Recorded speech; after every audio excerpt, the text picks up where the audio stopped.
是小小鬥志，祈求突破滿高中一次，劈下雪開心兩次，又無路邊串串晚晚意，要實現當天撞雨，沿途活得相當有意義。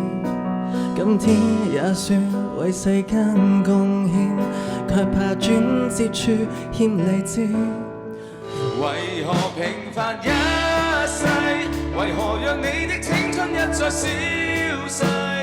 枯萎付出一切，捉緊美麗，可解決問題。無人平凡一世，無人在世